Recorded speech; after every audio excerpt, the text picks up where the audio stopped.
Broadcasting live from the Business RadioX studios in Atlanta, Georgia, it's time for GWBC Radio's Open for Business. Now, here's your host. Lee Cantor here, another episode of GWBC's Open for Business, and this is going to be a fun one. I have with me today Sara Webb with InTandem Promotions. Welcome, Sara.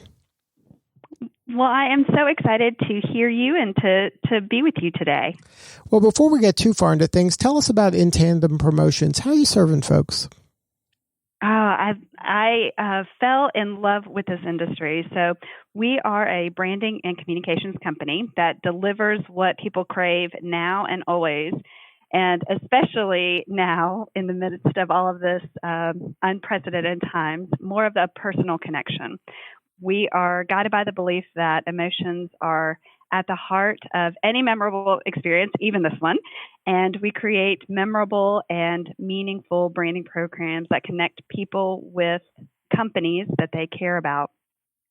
And we do that through the use of promotional products, online corporate stores, years of service, employee engagement services, direct mail, and many more. And then we also have in-house services that include custom embroidery and heat transfer and gift wrap and warehousing and fulfillment and program development. So a really fun organization that is able to provide branding and communication services to our clients.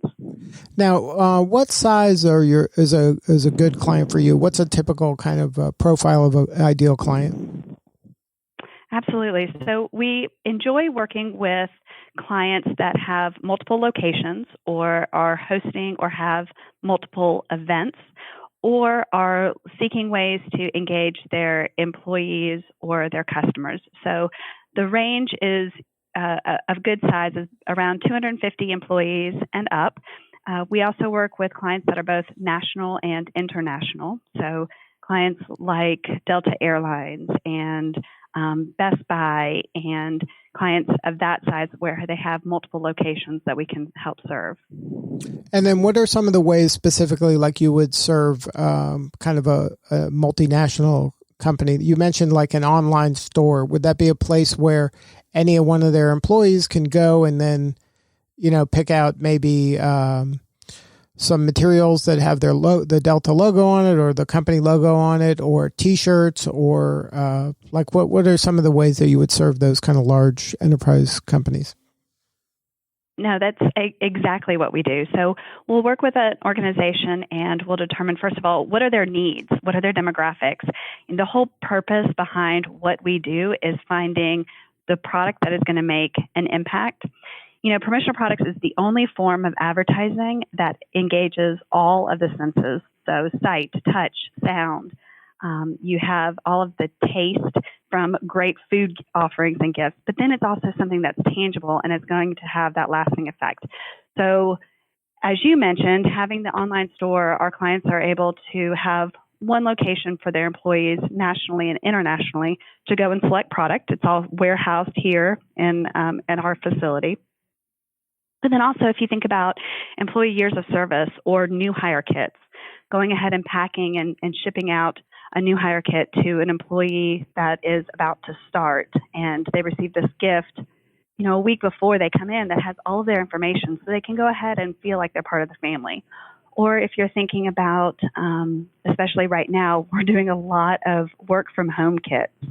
One of the other fun things that we're working on is people are on a ton of Zoom calls, and we get invitations on a regular basis. So thinking of ways to send a employee or a potential client a gift that they receive when they attend the Zoom call. So any of that engagement, engaging and showing appreciation, as well as opportunities to reduce the amount of space. Workspace is now going to be a thing. So we're able to store and stock all of that merchandise in our warehouse and ship that out. So it's no longer in somebody's branding closet or down in the basement somewhere that somebody has to pick, pack, and ship. And then in today's kind of new normal, like you said, a lot of people are at home. They're working. Sometimes this is the first time they've ever worked from home. And for the organization to create that kind of engagement and connection, what better way of doing that by sending them kind of a goodie bag or a care package to their home that has ways to help them be more effective in this kind of new remote world. Absolutely. In this environment, workers are in an entirely new setting. And it's not just working from home. A lot of people had flexible schedules before this, but it's all of the other bits and components. Your kids are at home, your family is at home, you're stressed, you're pulled in 5 different directions. And yet, as an employer, you need to keep your people engaged and make sure that they have the proper setup and that they are taking care of the necessary steps that need to happen to get their job done at home. So whether that's speakers or technology, we've done a lot of the ear pods so that people can be on all of these Zoom calls while they're working. And then now, as states are starting to slowly open up, a lot of the conversation is around what does the coming back look like? So preparing employers with, we're doing a lot of mouse pads that have, look, this is what we have to do to keep our team safe. These are the steps. This is washing your hands and things like that. So everybody's getting new mouse pads, antibacterial pens. People need to be thinking about the materials that they're using on a regular basis in a different way, hand sanitizers and masks, all of those things. So anything that you can think of to help remind, reinforce, and enable your team and employees to work better and more effectively is really our focus, especially right now. Could you talk about kind of what happened in your organization and maybe share some advice and insight for our listeners that, okay, now the crisis is happening. This is not something I'm reading about in the newspaper. This is real now. The government is telling me I have to change the way that we've always done business. How did your team kind of react and adjust in handling this crisis? Well, it is. I think the first couple of weeks, the first full week, I'm pretty sure that I was in shock and denial. I was trying to figure out, how are we going to pivot? How are we going to move our team? During this time, there was a lot of events that were canceled. And a large part of our business is focused on trade shows and events and the swag that you get to get people to your booths and the swag that you get for attending events. So a lot of those were being canceled. So when this happened in mid-March, we were finishing up a large-scale corporate project, and we finished that up and we focused on the typical things, cleaning up invoicing and closing out our month the way that we should. And then we started preparing our team to keep them safe, making sure that we knew how to address and help support our clients, even through a lot of this transition. We switched as an industry from selling branded promotional products to branded PPE or personal protection equipment. So we have, the masks and the gloves to keep teams and safe and clients safe nationally and internationally. But I think the biggest thing that we have learned from this was keeping our team cross-trained so that we could have a safe environment here. We had some team members in and then some team members out of the office. We were still doing a lot of embroidery in-house and warehousing. We support the construction industry as well as the food service package industry, and then a lot of the medical organizations, and then all throughout manufacturing. And so we needed to continue to make sure that we were able to supply them with the essential needs that they had to have. So figuring out cross-training and, where somebody was in sales, can they go in the back and easily pull, pack, and ship product that needed to go out that day. I think one of the biggest things that has come out of this whole crisis was our ability as a team to come together, to adjust. And I think that comes with an organization. Our industry is constantly evolving and changing. And so being part of this, it's in our makeup and in our DNA. And so it was already inherent. It was something that was that we were used to. So learning how to the safe way to purchase some of this equipment was something that we had to do and change. But then just keeping moving and keeping the team engaged and active and showing what the master plan is, even if it was just for a day, because that's all we knew about was today, and then building out what the next couple of weeks were. Now, going through this crisis has caused you probably to change some of the ways you've done things or selling maybe some different things. Do you see any kind of silver lining at the end of this where you go, when things kind of stabilize a little bit, we'll be able to kind of maybe use this and help our clients in this new way that we hadn't done before? Has there been any kind of surprises or any opportunity that's bubbled up because you were forced to make some changes? No, I really appreciate you asking that. I think one of the biggest lessons that we've learned is having a strong supply chain. So I love that we have access to over 1 million different products within our industry, and that there is so much diversity within the industry. But having that strong supply chain partners and factories that are local has been a tremendous support. And then also us having control of our own supply chain. So what I mean by that is that we do offer a lot of services in-house. So when organizations and factories were closed in many of the states that we were normally shipping out from, we had the product here. And whether it was in Georgia or in our warehouse, we had it here. So we could still continue to support locations that were in need of the services that we had. And so I think one of the biggest opportunities for us is recognizing and keeping a lot of services in-house, and then also continuing to strengthen our supply chain. Our manufacturers and factories that we've had this close relationship with, we've been in constant contact. What is going on, and what do you have coming in, and how can I help? Just managing that conversation so that we could be more on the forefront instead of on the back end of receiving and having to act and react based off of the information that was coming in.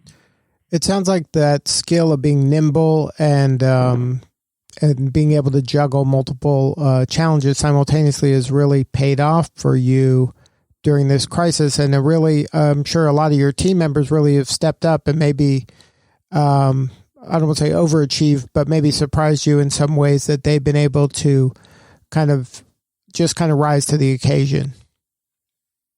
Yeah, absolutely.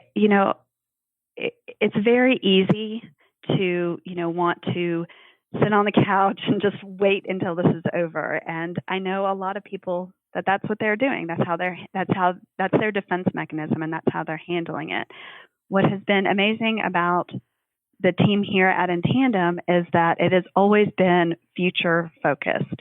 What do we need to do right now? And what do we need to do 4 hours from now? And what do we need to do 24 hours from now? Because, to that end, the information that we were receiving was changing minute by minute, day by day. And we obviously wanted to keep our team safe, top priority.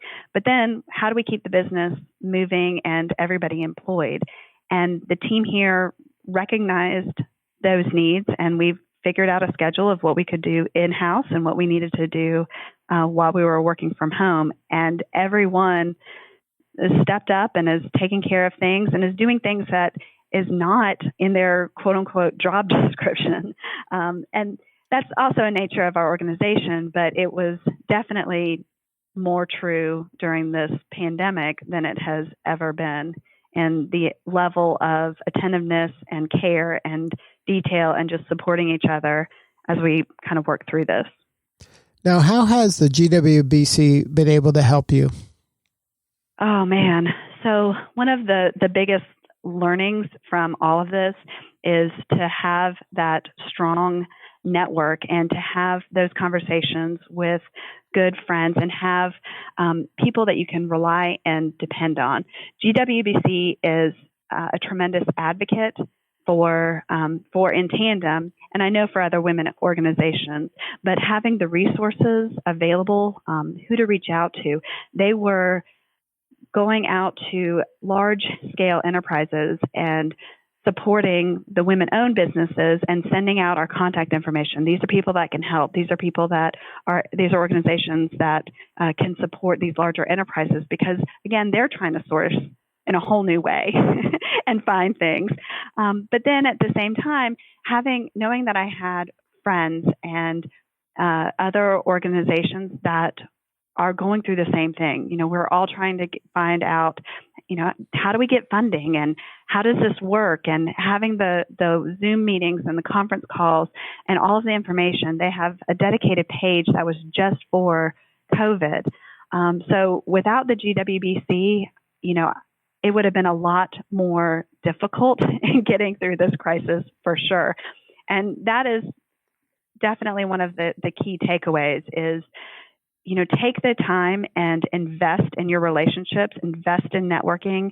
Everybody has a busy day and a busy schedule, but if I didn't have the strong foundation with my connections from GWBC, from WBENC, again, there were so many opportunities where the learnings were coming to me and I wasn't having to go out and find them and figure it out on my own. I have never felt alone throughout this crisis. We've all been together and the family and the network from GWBC has been vital to our success through this crisis. I think that's great advice for business owners in general and specifically women business owners to really leverage the GWBC because it's hard to lead an organization, a small to mid-sized organization, especially you think you are in this alone and then there's no one to turn to and you don't want to, you don't want to show weakness to your team and not let them think that maybe you don't know what you're doing and people have those kind of fears. But when you have an organization like GWBC that can kind of vet who the real people are, who the right information is, that takes a lot of weight off of you so that you don't have to worry about that at all, really. And then you have access to somebody that's kind of watching your back, that is trying to advocate for you and trying to help you kind of hang in there. That's invaluable during a crisis. But like you said, that should be foundational in just every day. Absolutely. They have so many events and so many opportunities. And as a women-owned organization, there's different challenges. And having a safety net, but then having a safe environment so that I can say, this is what's going on. What would you recommend? And not feeling as though I'm in the wrong or I have to justify, what is happening. Those connections and those friendships have absolutely propelled us year over year over year. And it's an investment that women-owned businesses, that it's worth the investment, it's worth the time in building those so that when a crisis does happen, and it will, this is not going to be the last, hopefully this is the last pandemic, for the love of God, but, at whatever comes next, I'll be able to continue to lean on my friends and lean on the relationships that I've established with the GWBC to help, again, continue to move us through it and over it and on to the next. Now, in your organization, what is the pain that companies are having where they're like, you know what, we should call that InTandem team. They got their act together. What is some of the things that they're struggling with where you're the right solution?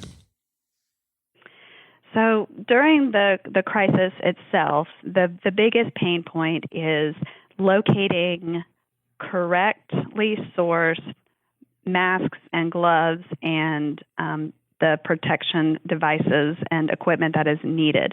So a lot of things are being confiscated, either at different at the borders, through customs. There's a lot of counterfeit merchandise that's out there because, again, when you have an opportunity like this, there's going to be more opportunity for thieves out there. And so with us having the strong supply chain and the supply network, we're able to navigate through some of those scary points. None of our PPE has been confiscated. It's all delivered directly to the clients when they've needed it. We've been able to source what has been needed. So that has been a tremendous help to a lot of our large enterprise clients in locating what is necessary for them and their employees to keep them in business.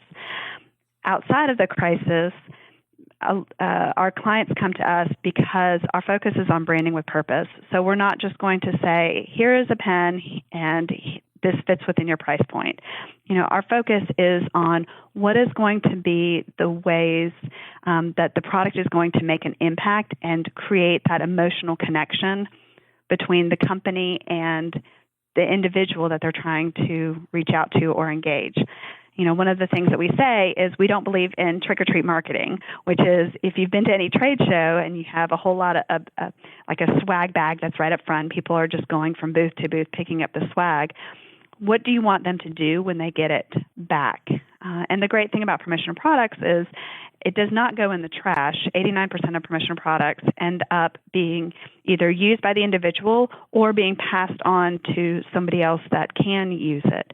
So if I did not attend a show and I picked up whatever item was handed out, what do you want me, who didn't go to your booth, to do with it next?